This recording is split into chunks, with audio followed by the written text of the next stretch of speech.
Hello dear students, आज हम लोग जो पढ़ेंगे वो है लिविंग वर्ल्ड।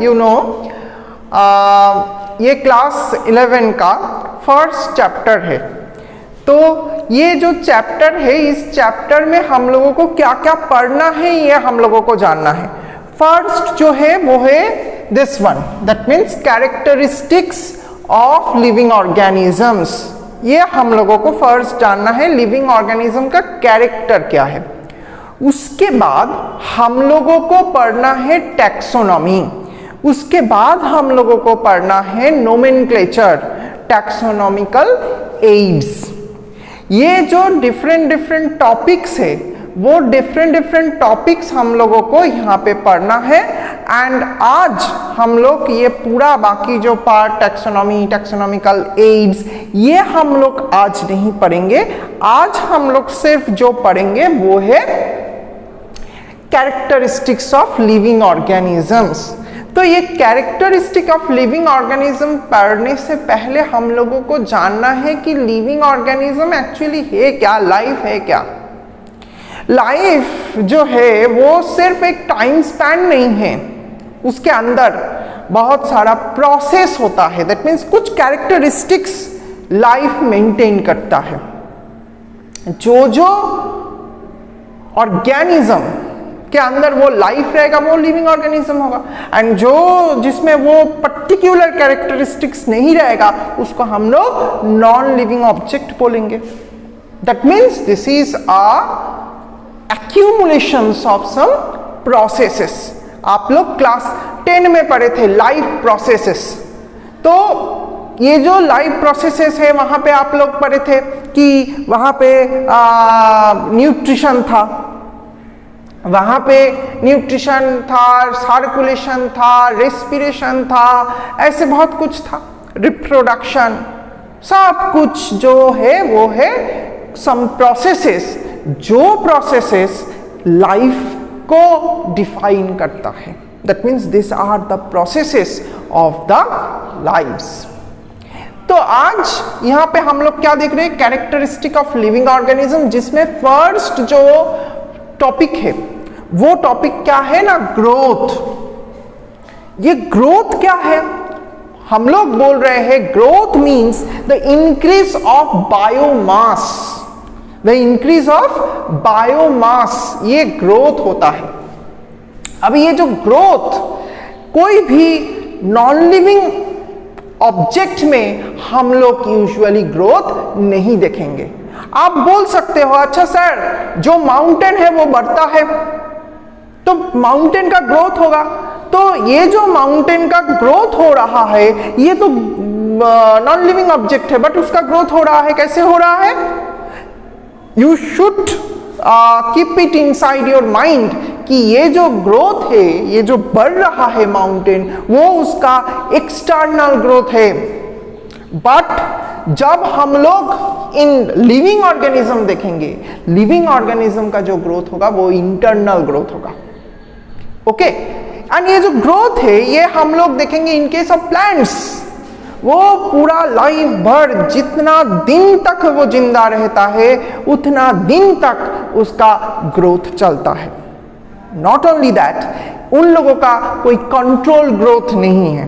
दैट मीन्स हमारे जो हाथ है वो हाथ ऐसे ही बढ़ता जा रहा है, ऐसा नहीं है। एक पर्टिकुलर शेप, एक पर्टिकुलर साइज तक वो बढ़ेगा।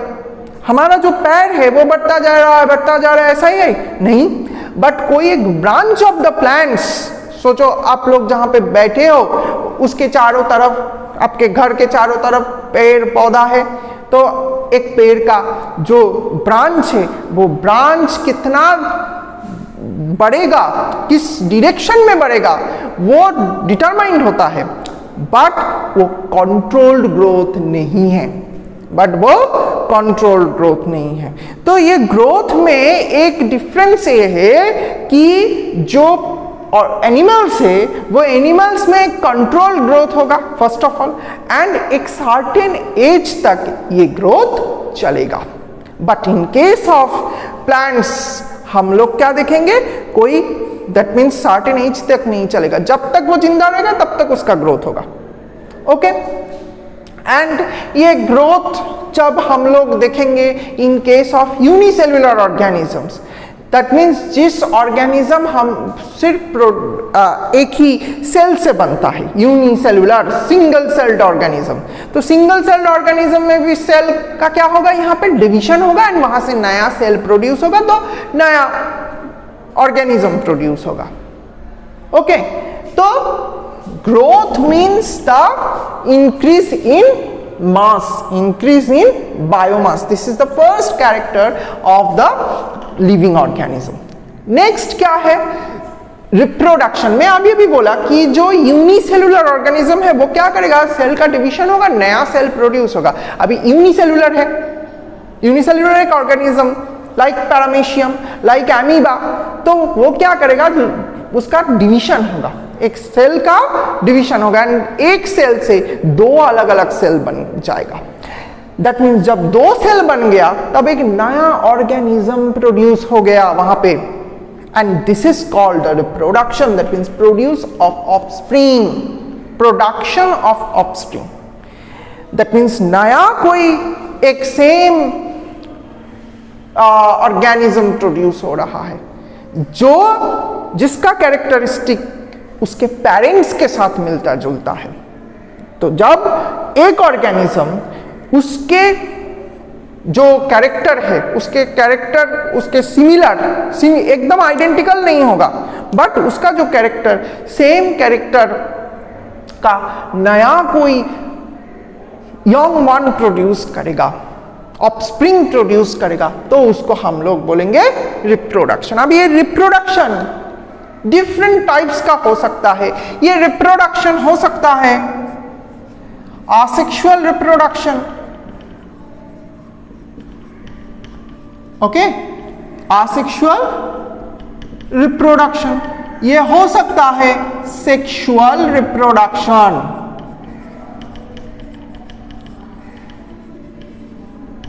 एंड ये जो डिफरेंट मोड से आसेक्सुअल रिप्रोडक्शन का, वो भी हम लोगों को इधर थोड़ा बहुत इन्फॉर्म करना है आप लोगों को। क्या ना, आसेक्सुअल रिप्रोडक्शन जहां पे कोई गैमेट फॉर्म नहीं हो रहा है। आसेक्सुअल रिप्रोडक्शन मींस जहां पे कोई गैमेट फॉर्म नहीं हो रहा है। आप लोग बोलोगे सर गैमेट क्या है? Gamete is the reproductive cell, gamete is the reproductive cell. वो गैमेट मेल के लिए एक टाइप का होगा, फीमेल के लिए और एक टाइप का होगा। तो ये जो दो गैमेट है, male gamete and female gamete, वो जब फ्यूज होके नया एक सेल बनाएगा एंड वो सेल से एक पूरा ऑर्गेनिज्म प्रोड्यूस हो जाएगा, तो उसको हम लोग बोलेंगे सेक्सुअल रिप्रोडक्शन। कहां पे हम लोग देखेंगे? In case of human being, in case of higher organisms, in case of flowering plants, in case of higher group of animals, हम लोग क्या देखेंगे? वहां पे सेक्सुअल रिप्रोडक्शन हो रहा है, जहां पे क्या हो रहा है? Fusion of male and female gametes to produce a cell, that cell is known as zygote. Asexual reproduction बहुत तरीका से हो सकता है, जैसे जो सोचो कि फ्लैट वर्म है, ओके, प्लानेरिया, तो उसका जो उसके शरीर में कुछ फ्रैगमेंट रहता है एंड वो फ्रैगमेंट अलग हो जाता है उसके शरीर से। जैसे ही वो फ्रैगमेंट अलग हो जाता है, वो जर्मिनेट करके एक नया सेल, नया ऑर्गेनिज्म बना देता है। यू नो कि आप एक चाइना रोज का जो ब्रांच वो काट लिए एंड उसको आप मिट्टी में डाल दिए, तो वो क्या हो जाएगा? नया एक प्लांट बना देगा। इन केस ऑफ गुआवा हम लोग देखते हैं। तो this all are the modes of asexual reproduction. Okay, तो reproduction is the characteristic of living organism. Third, metabolism. Metabolism मतलब, मेटाबॉलिज्म पढ़ने से पहले हम लोगों को और एक चीज पढ़ना है, वो है हमारे जो शरीर है जितना भी ऑर्गेनिज्म है उस शरीर बनता है सेल से। जो हमारे शरीर है वो शरीर बनता है सेल से। अभी कोई कोई ऑर्गेनिज्म होता है जिसके शरीर मतलब एक ही सेल, और हायर ऑर्गेनिज्म मतलब उसके अंदर बहुत सारा सेल इकट्ठा होके उसका पूरा शरीर, उसका पूरा बॉडी बनाया है ना। तो इस cell that is the unit of structural and functional unit of life बोलते हैं इसको। हम लोग बोलते हैं जो सेल को हम लोग बोलते हैं, ये हम लोगों को जानना है। सेल क्या है? Unit of life. अभी यूनिट ऑफ लाइफ मतलब structural and functional unit of life. आप लोगों के ये क्लास 11 में हम लोग जब आगे बढ़ेंगे, नया नया वीडियोस ले आएंगे, तब आप लोग देखोगे कि ये जो सेल है वो सेल के ऊपर एक चैप्टर है। ओके, तो यूनिट ऑफ लाइफ, ये जो सेल है, ये सेल के अंदर ऑलवेज रिएक्शन चलता है, ऑलवेज रिएक्शन, बायोलॉजिकल रिएक्शन चलता है। ये बायोलॉजिकल रिएक्शन से नया कोई एक जो कॉम्प्लेक्स मटेरियल फॉर्म हो सकता है, और नहीं तो एक कॉम्प्लेक्स मटेरियल टूट के दो सिंपल कंपाउंड फॉर्म हो सकता है। तो ये जो रिएक्शन, इस रिएक्शन को हम लोग बोलते हैं मेटाबॉलिज्म। इस रिएक्शन को हम लोग बोलते हैं मेटाबॉलिज्म। एंड ये मेटाबॉलिज्म दो टाइप का होता है। एक को हम लोग बोले एनाबॉलिज्म एंड दूसरे को हम लोग बोले कैटाबॉलिज्म। ओके, एक को हम लोग बोले एनाबॉलिज्म, दूसरे को बोले कैटाबॉलिज्म। एनाबॉलिज्म मतलब क्या होता है? एनाबॉलिज्म मतलब होता है कि जब छोटा छोटा कंपाउंड इकट्ठा होके मिलके कोई एक कंपाउंड, लार्ज कंपाउंड बनाएगा, सिंथेसिस करेगा, उसको हम लोग बोलेंगे एनाबॉलिज्म। इसका एग्जाम्पल क्या हो सकता है? इसका एग्जाम्पल होगा फोटोसिंथेसिस। इसका एग्जाम्पल होगा फोटोसिंथेसिस। फोटोसिंथेसिस भी हम लोग एक चैप्टर में पढ़ेंगे। फोटोसिंथेसिस इज द प्रोसेस, आप लोग ऑलरेडी पढ़े हो क्लास 10 में, कि जो न्यूट्रिशन होता है वो न्यूट्रिशन में दो टाइप का nutrition. In case of animals हम लोग क्या देखेंगे? Heterotrophic nutrition. In case of plants हम लोग क्या देखेंगे? Autotrophic nutrition. ऑटो मतलब सेल्फ, जो खुद का खाना खुद प्रोड्यूस कर सकता है। कौन सा प्रोसेस से कर सकता है? That is the photosynthesis. हम लोग फोटोसिंथेसिस के बारे में भी चैप्टर में डिस्कस करेंगे। तो दैट इज द एनाबॉलिज्म। क्यों? क्योंकि ये जो खाना ग्लूकोज वो प्रोड्यूस कर रहा है, तो जब कोई लार्ज कंपाउंड प्रोड्यूस होगा तब उसको हम लोग बोलेंगे, सिंथेसिस होगा तब उसको हम लोग बोलेंगे एनाबॉलिज्म। कैटाबॉलिज्म मतलब ब्रेकिंग डाउन। जब कोई एक लार्ज कंपाउंड ब्रेक डाउन कर रहा है एंड करके 2-3 ऐसे छोटा छोटा कंपाउंड फॉर्म कर रहा है, तब उसको हम लोग बोलेंगे कैटाबॉलिज्म। कैटाबॉलिज्म का एग्जांपल क्या है? रेस्पिरेशन,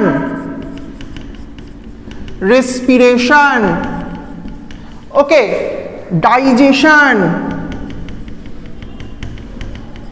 तो ये जो रेस्पिरेशन, डाइजेशन, ये सब कैटाबॉलिज्म का एग्जांपल है। नेक्स्ट कैरेक्टर जो है, that is the response to environmental stimuli. There are so many stimuli present in our environment, like the light, like the temperature. Okay, तो ऐसे जो स्टिमुली है, like the pollutants,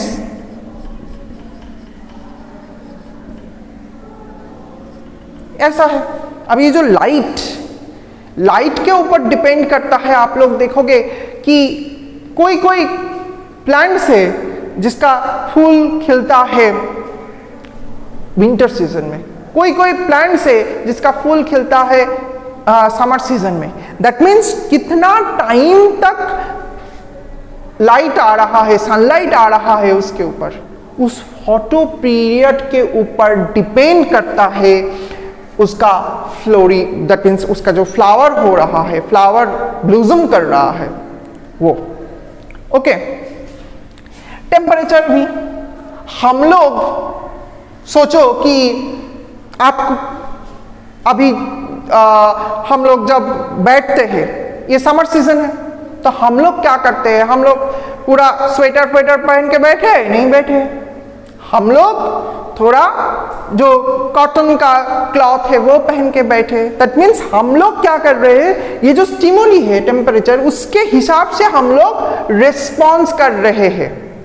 सोचो आपका हाथ में अचानक से कोई एक गर्म चीज लग जाए तो आपका हाथ क्या करेगा, आप ऐसे ही हाथ को उठा लोगे। दैट मीन्स हम लोग कोई एक स्टिमुली जो है उससे रिस्पॉन्स कर रहे हैं, बट कोई एक नॉन लिविंग थिंग्स रहेगा। सोचो ये जो मार्कर है ये लग जाएगा तो ये ऐसा करेगा, नहीं करेगा। पॉल्यूटेंट्स से भी हम लोगों का तकलीफ होता है। सोचो पोलेन बहुत ज्यादा है तो हम लोगों का छींक आएगा, ओके, हम लोगों का रेस्पिरेटरी ट्रबल होगा। तो जो भी है, ये जितना भी स्टिमुली है, एनवायरमेंटल स्टिमुली, इस स्टिमुली से हम लोग क्या करते हैं, हम लोग रिस्पॉन्स करते हैं। सोचो एक मच्छर आके काट दिया तो आप क्या करोगे, उसको मारोगे। ये क्या किए, आपके बॉडी उस स्टिमुली से रिस्पॉन्ड किए। ये कभी भी वो मच्छर आके बैठ के सोचो एक वाटर बॉटल के ऊपर काट दिया तो वाटर बॉटल ऐसे करेगा, नहीं करेगा। दैट मीन्स ये जो स्टिमुली, वो स्टिमुली दैट मीन्स वो काटना, उसके अकॉर्डिंग क्या कर रहा है, वो रिस्पॉन्स कर रहा है। अभी जो मैं बोल रहा था, ये जो कैरेक्टर्स, वो कैरेक्टर्स में हम लोग और एक चीज देखेंगे। जो हम लोग बोल रहे थे कि सेल, तो एक ऑर्गेनिज्म का कुछ ऑर्गेनाइजेशन रहता है, बॉडी का ऑर्गेनाइजेशन रहता है। बॉडी का ऑर्गेनाइजेशन मतलब फर्स्ट सोचो कि सेलुलर ऑर्गेनाइजेशन। मैं पहले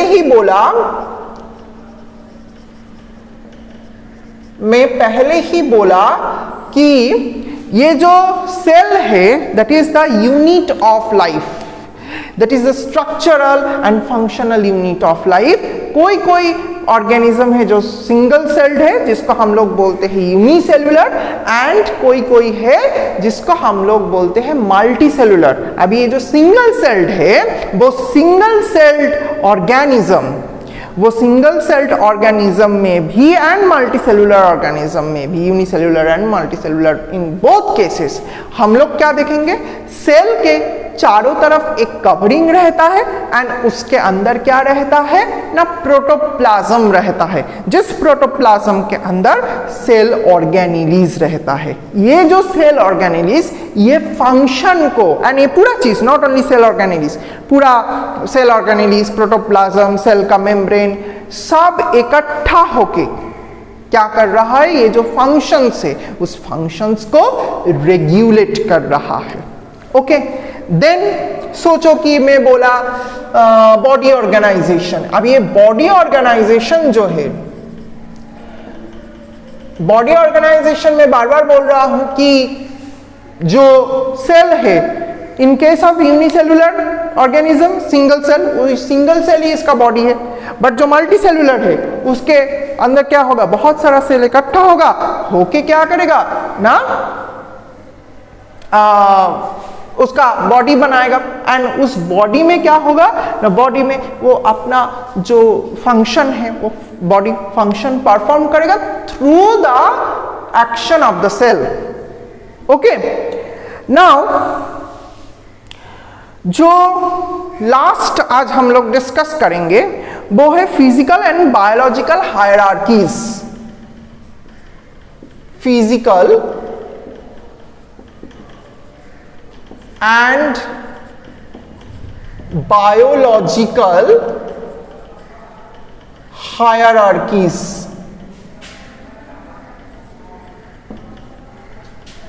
फिजिकल एंड बायोलॉजिकल हायरार्कीज, ये फिजिकल एंड बायोलॉजिकल हायरार्कीज क्या है? देखो आप लोग जो फिजिक्स केमिस्ट्री वहां पे आप लोग पढ़ोगे कि इलेक्ट्रॉन, प्रोटॉन, न्यूट्रॉन ये मिलके क्या बनाएगा ना एटॉम। एटॉम इकट्ठा होके क्या बनाएगा ना, एटॉम इकट्ठा होके बनाएगा कंपोनेंट। यहां तक आप पढ़े थे कहां पे ना, फिजिक्स केमिस्ट्री में, कि एक इलेक्ट्रॉन, प्रोटॉन, न्यूट्रॉन तीनों एक साथ मिलके बनाया एक एटॉम। एटॉम इकट्ठा होके एक कंपोनेंट बनाया। ये नॉन लिविंग ऑर्गेनिज्म के लिए भी है, ये लिविंग ऑर्गेनिज्म के लिए भी। ये जो कंपोनेंट है, ये कंपोनेंट किसके अंदर एंटर कर गया ना, कंपोनेंट एंटर कर गया इन द, ये कंपोनेंट एंटर कर गया in the cell. Component enter कर गया इन द सेल, एंड वो जो सेल, ओके, वो सेल फिर बनाया क्या, सेल इकट्ठा होके बनाया क्या, टिश्यू। टिश्यू इकट्ठा होके क्या बनाया, ऑर्गन। ऑर्गन इकट्ठा होके क्या बनाया, सिस्टम। सिस्टम इकट्ठा होके क्या बनाया, बॉडी। सो बॉडी ऑर्गेनाइजेशन में जो बोल रहा था, दैट मीन्स जो हमारा इलेक्ट्रॉन, प्रोटॉन, न्यूट्रॉन इकट्ठा होके क्या बनाया, एटॉम। एटॉम इकट्ठा होके क्या बनाया, कंपोनेंट। ये नॉन लिविंग, वो कंपोनेंट किसके अंदर आ गया, सेल के अंदर। सेल इकट्ठा होके टिश्यू, टिश्यू इकट्ठा होके ऑर्गन, ऑर्गन इकट्ठा होके सिस्टम, सिस्टम इकट्ठा होके बॉडी बनाया। दैट मीन्स ये बॉडी ऑर्गेनाइजेशन के अंदर आ गया। अभी ये जो कंपोनेंट एक दूसरे के साथ उसका जो इंटरैक्शन, इस इंटरैक्शन के रिजल्ट से ही ये हायरार्कीज बनता है। Okay, physical and biological hierarchies ये बनता है, एंड वो हायरार्कीज ये है। ओके, इसके पहले क्या होगा, इसके पहले इलेक्ट्रॉन, प्रोटॉन, न्यूट्रॉन ये इकट्ठा होके क्या बनाएगा, कंपोनेंट। ये कंपोनेंट एंटर कर जाएगा सेल में। सो दिस इज द, ये फिजिकल हायरार्की, एंड ये बायोलॉजिकल हायरार्की। अभी फिजिकल एंड बायोलॉजिकल हायरार्की एक दूसरे से इंटरलिंक्ड है, वो एक दूसरे से इंटरकनेक्टेड है। तो आज हम लोग सिर्फ और सिर्फ ये कैरेक्टर्स के बारे में, कैरेक्टरिस्टिक्स के बारे में डिस्कस किए। नेक्स्ट डे हम लोग इसके बाद जो पढ़ेंगे वो है सिस्टेमेटिक्स। तो आज हम लोग यहीं तक पढ़ते हैं। नेक्स्ट डे हम लोग मिलेंगे in new topics in the next videos. Okay, तो टाटा।